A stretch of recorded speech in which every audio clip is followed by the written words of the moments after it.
Hello, what's up, my people? This is your boy Kakazuni to USA, and welcome to this awesome and beautiful casting.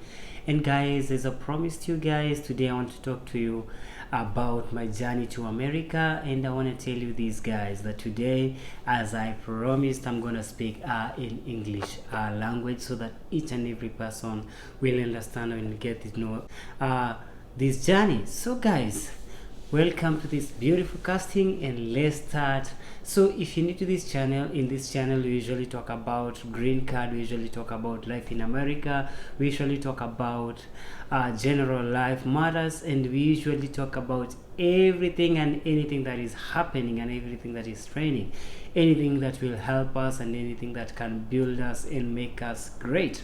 So to my journey to America, now let me say this is 1 year. I'm 1 year since I came to America, so this is my second year since I came to America, and I want to tell you about how I came to America and how I discovered the way to come to America and whatever happened through the way until I arrived in America. So keep it Kakajonito, keep it here, and don't touch that dial as I bring this awesome story. Welcome.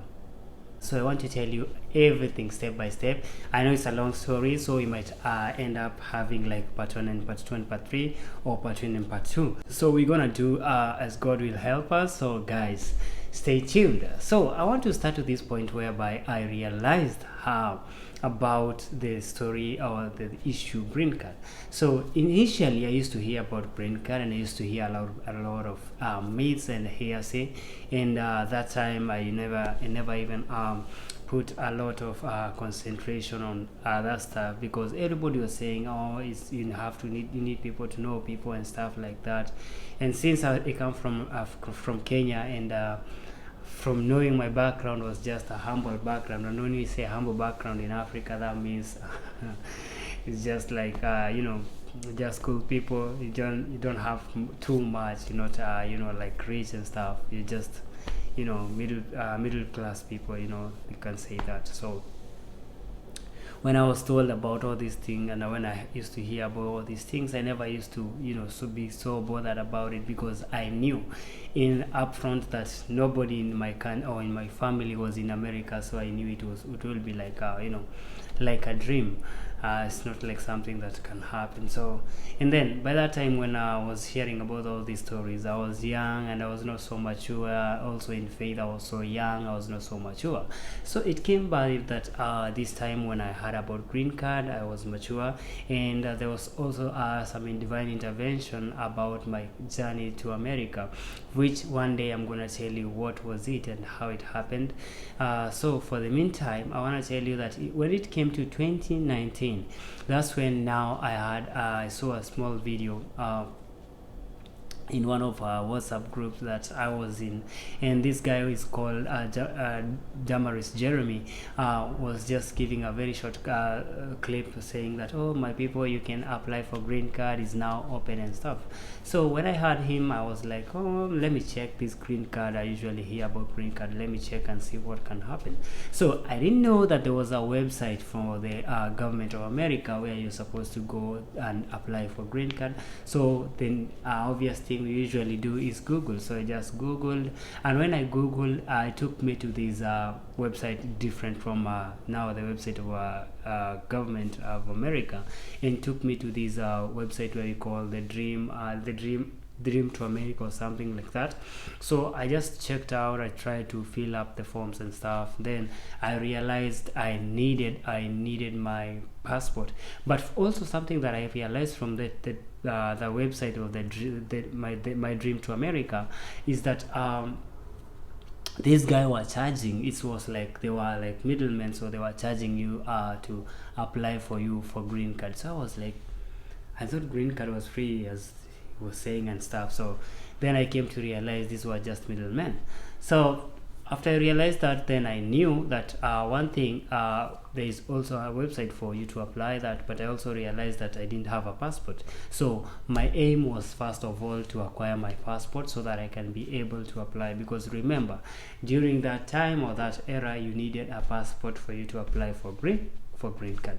So I decided I'm gonna apply for a passport first, then after applying for the passport, then I'm gonna apply for green card coming year, that is 2020. So the thing I did, I took like a week or two, then I applied for my passport. And in Kenya, how we apply for a passport is that you can go through the cyber. There's what we call the eCitizen. You log into eCitizen, then you go to the always government there are always government services that are there, so you are able to apply for your passport. If you want to apply for your birth certificate, you can be able to apply for you all those. So I applied for my passport. After I applied for my passport, then I was given an appointment date whereby I'm gonna go and do my biometrics and then submit my documents so that I can be able now to acquire my passport. So that happened, and then when the day came, I went, did my biometrics, and then submitted the documents, and then it was said that everything is formally given out. So I was just waiting for my passport. And after waiting, I waited for 3 weeks, and then my passport came out, and I went to get my passport. And that's after I received my passport. That was even before the year ended. So I knew that coming next year, that is 2020, I'll be able now to apply for a green card, because now I had my passport, because it was the only thing that was missing out.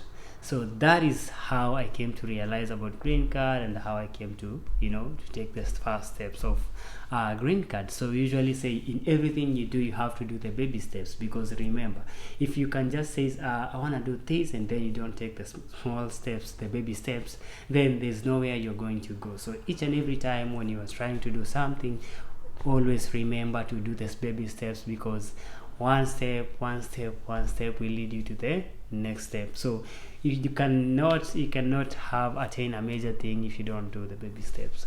So after that, now when it came to 2020, I want to just roll over faster so that we can be able now to get this story. So when it came to 2020, around October, when green card was open, I went ahead and applied, because now I had my passport.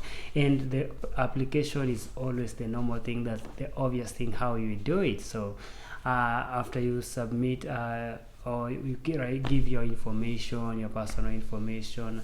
Like for me, I didn't have children, I was not married, so it was just myself and my details. And after submitting that, the last thing what you are supposed to give was your passport number, because now remember, during my time we needed to have a passport for us to apply for green card. So after you give your passport number, then you hit submit. After you hit submit, then you get a confirmation number and electronic number, and they tell you to print out these numbers because you're gonna use it come May. So that's what I did. So come May 2021, that's when now we were waiting for results. And remember, I didn't know so much about green card, so I didn't know much about the stuff that I was supposed to be doing, because remember, now we are waiting for the 2NL, and for the 2NL I needed to have all my forms, all my documents with me. And this time I didn't know so much about green card, so I had not prepared my documents, I had not put my documents together, so I didn't know what I was supposed to be doing. Like, I just knew that I have applied for green card, and I thought I have my passport, and I have my birth certificate, and I have my KCSE, that is my high school certificate. So I thought that is it, all that they needed. Now remember, we had to wait until for us to get the 1NL so that we can fill the DS260. And as we are waiting, remember there was COVID-19, and this one also when the COVID-19 came. And when COVID-19 came, now it was, things were moving in a slow pace and stuff. So after that, after we applied, then we waited. And when there was a long time of waiting, and there was also, the anxiety of, am I going to get this, the second, because remember, during the application they used to tell you like, you'll get your confirmation through the email. There's no letters and there's no calling and stuff. You'll get your notification through the email, because remember, when you apply, when you're applying, you usually give your email so that they can send you the information through there. So when I received my email, I was so happy, because I knew now at least I was moving, or I was successful. But remember, this is just one NL, and being one NL, I didn't know so much about green card by then. So, but I knew it is my way to progress to the next level. So I received my 1NL, and I didn't know so much about it, and I didn't know that I needed so much documents in filling this 1NL. So when I started like filling the DS260, because remember, in the 1NL, that DS260 is like the document that covers the 1NL, and the DS260 is the document that has all information concerning your family, concerning yourself, concerning your work, concerning your date of birth, stuff like that, your high school, where you went to school, if you have gone to college, what you've done, if you're working, all this information, if you have ever traveled, all this information, if you have ever been arrested, all this information is concerned, or is in the DS260. And this is the biggest document that I was supposed to fill. And I remember I also needed somebody who is in USA to fill in as for my host, because remember, there was that part where you have like you have your host, and then you have to fill the documents for this person who is in USA. You have to put the zip, the address line 1, address line 2, that is the address of this person. And I didn't know people in USA, because as I told you guys, nobody in my family was in USA. I never traveled to any other country. I was just a local Kenyan guy. So it was a challenge for me to get people, because I didn't know people. So I remember my sister had a friend who had traveled, or who had stayed in USA, and then they asked this person if he can help us to get somebody who can give us the information, or can agree to be my host. And this is how I got the first person who agreed to be in the documents as a host. And I remember this guy was from Missouri, so this guy gave us the documents, and we are able to I was able to fill him in as the host, so that this document could be successful, like being delivered. But before that, remember guys, we also needed things like your passport. Of course I had it, my birth certificate. I also needed police clearance certificate. And remember guys, I didn't have this police clearance certificate, because I didn't know that I was needing it. So by the time I'm realizing I am needing the police clearance certificate, time had gone. So I had to apply. And you remember, we usually call it good conduct in Kenya. Getting the good conduct in Kenya, you can wait for 2 weeks or 3 weeks. So luckily I waited like I think 1 week and a half, but remember, time had already gone. By the time I think 2 weeks, by the time I'm getting my good conduct, time had gone so much. And then scan all these documents, because remember, in our time we had to scan all these documents. It's not just like right now you can just fill in the documents and just write things, and then you can submit the documents during your interview. At our time, we had to scan the documents and send them to attach them so that they can be sent to KCC. Then you'll have to go with the same documents during the interview. So all this process delayed me a lot. It delayed me a lot because I didn't know so much about green card. I had not investigated. I had not watched people on YouTube or stuff. I was just doing these things manually, and thank God I was able to come up with all these documents.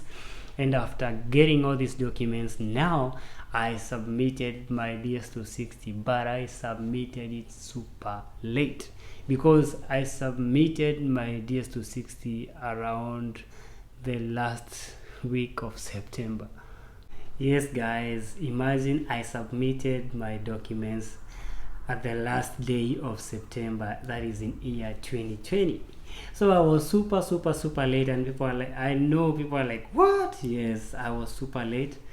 And after I submitted it, now I was like, oh, thank God, I am done with this. I've already submitted it. So now the thing was, now we wait for 2NL. And now, guys, this is the longest wait I've ever seen in my life. The longest. Oh my, it was the longest wait, because now from there, we are waiting for the 2NL. And now, remember, COVID is still going on, and lockdown, curfews, stuff like that. People are dying and stuff are happening. Everything, sometimes the things are not working. The embassy is not working because people are not moving from one place to another place. A lot of things happened, and this delayed a lot of things that were supposed to go on. But we kept hope and praying and believing that God will intervene in our situation. And guys, this is where now I was, after we stayed for a while, now I started checking online and stuff. And that is now within the year now 2021, around now year 2021. That's when I started checking YouTube and stuff. And now I think I started now 2021. That's when I started checking YouTube, and that's where I got people like Shiko Hope. And now I started following her and getting this information. And now I started seeing, okay, so there are people talking about green card and stuff. So that's how I started now learning. So that's when I realized, if I knew this like this kind of YouTube channel, I would have known these details, and I will not have delayed in even submitting of my documents. But I said, you know what, God, you brought this chance to me, and you shall provide, you shall continue, you shall make me to be able to be successful. So we waited and waited and waited, and for me to cut the story short, it was not a small waiting, because it was a long waiting. And let me tell you guys, at times I used to sit down and I'm like, oh man, I'm not getting anything, I'm not getting the response. So I just used to hear that people are getting current, and I was like, what is this current? People are getting current. So when I had people are current, I'm like, okay, so people are getting to go to the interview, selected for them to be going to the interview or waiting to go to the interview. And that time I've not even received any notification from the KCC or from Nairobi Embassy of anything to show me that you've been selected or stuff. So I was like, oh my goodness, I know I'm not late, and I know my time is coming, and I know mine is also coming, is on the way. And sometimes I remember I had told my mom that I had applied for green card. So she used to stay for like 1 month or 2 months, and then she's like, she called me and she's like, hey John, what is the result? Is there anything you have heard from those people or from the embassy or something? I was like, oh gosh. And I'm like, no, I've not heard anything. I'm like, and she's like, oh, are you sure? Is everything still okay, or should you apply for another time or anything? And I was like, no, everything is okay. And at that time, it used to give me a lot of like sometimes of pressure, because I'm like, I'm holding on. Then there's this reminder from my mom and stuff, and it wasn't easy. But I remember a time also. Those times I used to be so prayerful, and I used to wait upon God and tell God, I'm still waiting on you, God, and I'm still waiting for you to perform a miracle for me, because I really need this. And when I remember when it was around July, it used to look like everything has gone on, and like it's the end of it. And I was like, no, we still have August, we still have September, because I usually used to know that the DV ends at September, then maybe 30th September. So I used to know like there's that still grace period. So as I was continuing with my work, as I told you guys, I was still painting in Kenya. So I used to continue with my work and stuff. And I remember sometimes I stayed for like 2 months without getting any job, and that was around within the month of June.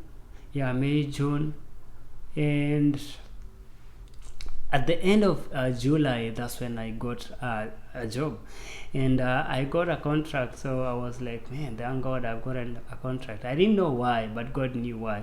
Because, guys, my result came in during 3rd of August, that is 2021.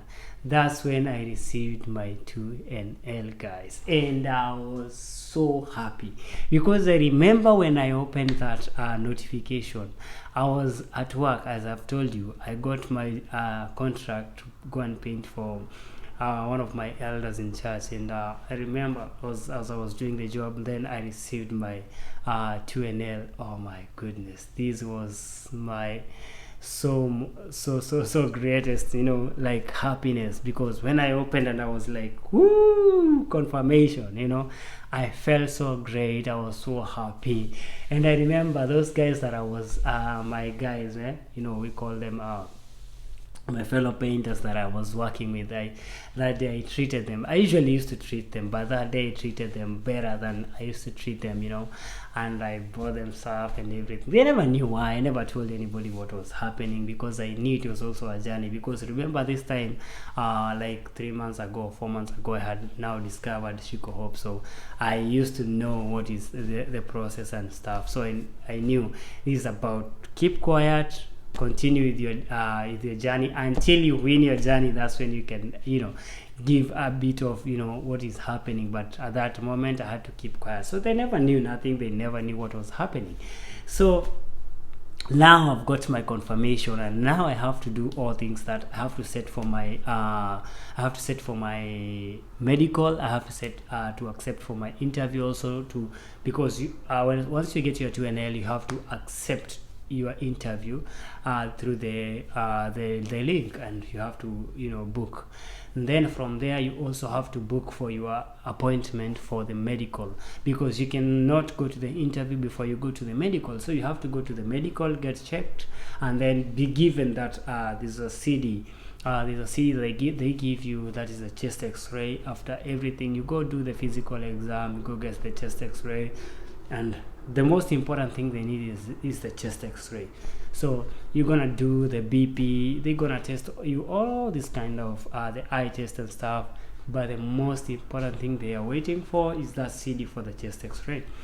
So I remember now my stress was different now this time around, because my stress was now to get money for the medical and money for the interview. Because remember, when you go into the medical, you need money, because you have to pay for the medical and you have to pay for all these tests.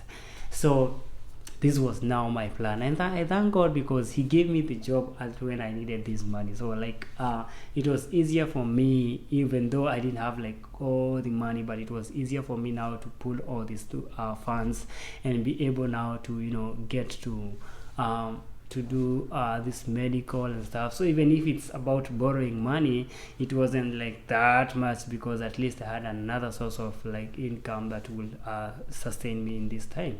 So I was now preparing for my medicals, and now I started booking my appointments, booking for the medicals, booking for the interview. After doing that, you have to scan to print all these DS260, print the letter for that is the 2NL letter. You have to get your COVID certificate at that moment, because we needed it. So I was gathering all my information, gathering all the papers, gathering all my certificates, because now my preparation was to go for the interview. So it wasn't an easy thing, because I remember, man, I was working, I have a contract here, and I have to finish these jobs, because I also need this money to sustain me to go to this process. So I remember, I thank God, at that time I got like 2 jobs for my both. 2 of them were from elders of my church. So it was like, it's a God, like God came at the right time, because I got the first one before when I was about to finish this one. The next elder called me, and I was like, boom, thank God, because now I'll be able, because after you do all these jobs, you get funds, and after even you pay the fundis and stuff, that is the fellow painters, you get some more some money to to facilitate you to do your stuff. So it was like a time that God had prepared for me, and it was now like easy transition, because now I was not so much on borrowing, because I was able to pull these funds for the that is for the interview and for the medical, even though I borrowed some funds for the interview, but for the medical and everything about concerning the medical and stuff, I was able to pay for that. For the interview, I had to borrow some more money for that, to be able to facilitate me going to the interview. So once, let's go back to, let me pull you back to now. The medical came, and I had booked my appointment, and I was supposed to go there early. And I remember this time round, because my brother was was driving Uber services, so I asked my brother to take me there. And I remember we went very early for the medical interview, or for the medical interview. So the funniest thing, we were supposed to go to the medical side. We went to the other side of the embassy where the interview takes place. So we saw a big line, and I was like, I think this is the place. So when we went to the line, I asked the lady that was queuing there, and I asked her, is this the medical place? And she told me, no, this is the part for the interview. The medical is on the other side. So again, I told my brother, oh man, we missed the spot. It's on the other side. So again, it's not that far. So I hopped on the car, and then we went, and he dropped me to the now the medical part of the embassy, whereby they conduct the medical stuff. And now I was early, because I remember there were about like 8 people queuing. So I was early at that time, so I just queued behind them, and then my brother went away because he could not wait with the car there. So I told him I'll call him when I am done. I didn't know it will take a long time, but it took a long time for me to be able to move from that time, because I remember when we waited until around 6:30. That's when now they started taking people in, and now they were checking, because remember, when you're going for the medical, you have to have all your papers together. As I told you, you have to have your 2NL letter, and you have to have your passport with you. You also have to have photocopies of your passport, and you have to have the photo pictures, what you call the photo passport, 2 of them. So these are the things that you needed for the proof that you're coming to the medical. So I had all this with me, and now they were checking, and then you also had to have a mask before, because that time when you were going there, COVID was there, so you had to have a mask. They had to measure your temperature, you have to sanitize, then go through the checking, the first people who check the documents, and go through the test for the COVID. That's where they test your temperature, and then you sanitize, you go to the next one, and then you go in. Now when you are going in, there was also another guard there at the door, showing you where to sit or how to sit, and because there were people inside. So there are people for UK, people for Canada, and people for USA. We are all using the same embassy, because remember, this is international. It's IOM, it's International Organization for Migration. So everybody going outside, that is in Europe or USA, they were supposed to be using the same. So the conduction of the medical facilities is supposed how it happens there. So I was seated there, and then now we had to, be called according to the numbers. And they could call somebody from UK, call somebody from Canada, the people who are going to Canada, because there are people who are going to Canada as students, there are people who are going there as tourists, and there are those people who are like us, who are there because of the green card lottery. So, and then what they did, they were taking the women who had children first, the families that had children first, because remember, it was very early in the morning, and this time children are calm and they are cool. Because I didn't know, I just thought because I came early it will end up faster. I didn't know it will take that long, like almost the whole day, like half a day for you to do all these tests. So they usually start with them, the people with children, because when children start crying and disturbing, they can be so nagging. So that's when I realized why they did that. So after that, you got the check-ins. After getting the check-ins, now they take you to a counseling session. They take you to a counseling session because, one, the results might be negative and the results might be positive. So as just the same way people, when they're getting tested for HIV, they usually get the counseling first. They tell you, if it happens this, it's not the end of their life, you can take the ARVs and stuff. So in the same way, for the embassy, they usually do that. They usually take you to a counseling session. So I remember we were taken there, and I remember me and there's another guy who was going to UK. He was going there for studies. And then I remember there's another one going to Canada for studies too. And then there was another Somali guy, and he didn't know English, so he was speaking only some Arabic. So I remember there was I think a translator for him. And when he went to this counseling session, this was one of the finest and the funniest place, because everybody was so happy, they're going for the medical. Then this lady started talking to us, because there was a lady, and she was telling us now what will happen to the to the test, and what might happen if you fail the test, and what happens, and telling us that if for the test, if you have paid for the test and everything, and you go and you don't pass, nothing will be refunded to you, no money will be refunded to you. And I'm very sorry, if your chest X-ray is abnormal, then again you cannot proceed towards the cannot proceed towards the interview. And I saw people panicking and stuff, but she told us, if your chest X-ray is abnormal, you can have a titration, you can have a repeat of the same, but you'll have to to repeat, and you might miss your interview, or again you might just be able to be lucky to continue. So after getting the counseling and stuff, just trying to explain to us what will happen, the steps that will go, where people will be getting tested for diseases like the sexually transmitted diseases and stuff, things like this. For the people who are under the age of 28 years and below, will be tested for that. So she was just telling us about what happens, and the process and the steps will go, and until the last step, so we can be able to know, from here you need to go to this, then go to this, then go to this, then go to this, then go to this. So giving us the steps after counseling us. So after that, the first place we went to was the place for the blood test, where they draw our blood. After drawing our blood, for those people who are below 28 years, they were getting tested for STDs. That's so they were giving out urine and blood. They were getting blood and then get your urine, and then they can get the samples and test that.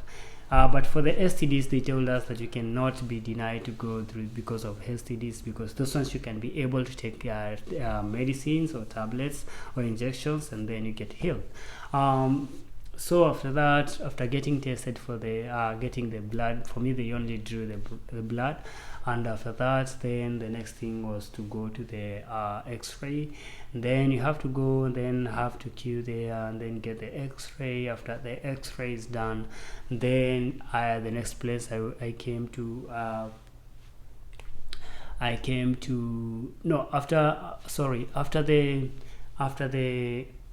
after we went for the after we went for the counseling, the next thing we came and paid.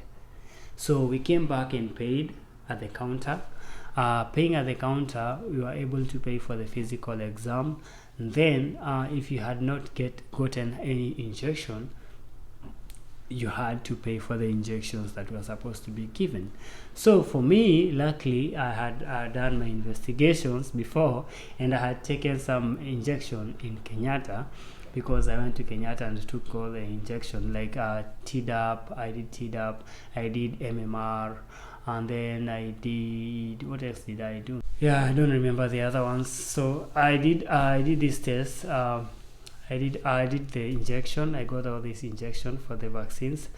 After I got all these vaccines, So for me, when we went to the embassy, they did never give me any injection for any vaccine, because I had already taken the vaccine, and I had the booklet to show the records for the vaccination. So the only thing I paid for was the physical exam.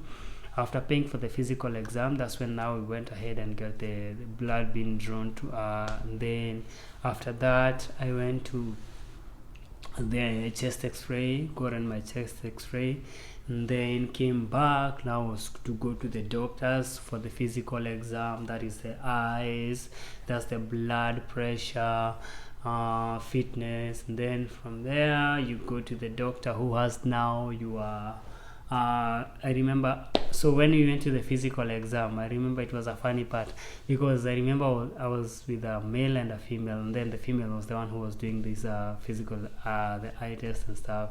So she told me, take your glasses off and then read the stuff, like just the same way you go to the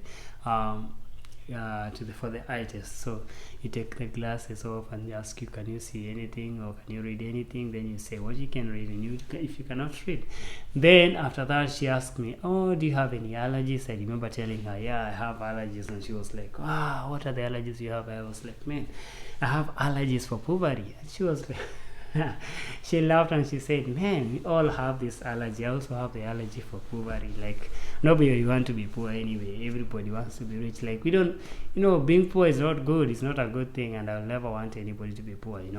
Poverty is not a good thing. And again, we are the sons of God and the children of God, so we should be having all that is in the kingdom. Being the children of the kingdom, we need to be empowered in all ways, spiritually, economically, physically, in all matters. So after that, then she took my blood pressure. I didn't know there was this thing that measures the blood pressure, and then they tie here on your hand, and then it started like pushing you, and it's like something that I had never done it before. So for me, it gave me like it made me like it gave me a shock. And I think my heart started beating so fast, because I had never done the test. And I told her, hey man, I have tensed because of this. I've never done this before. So she repeated the test for me again.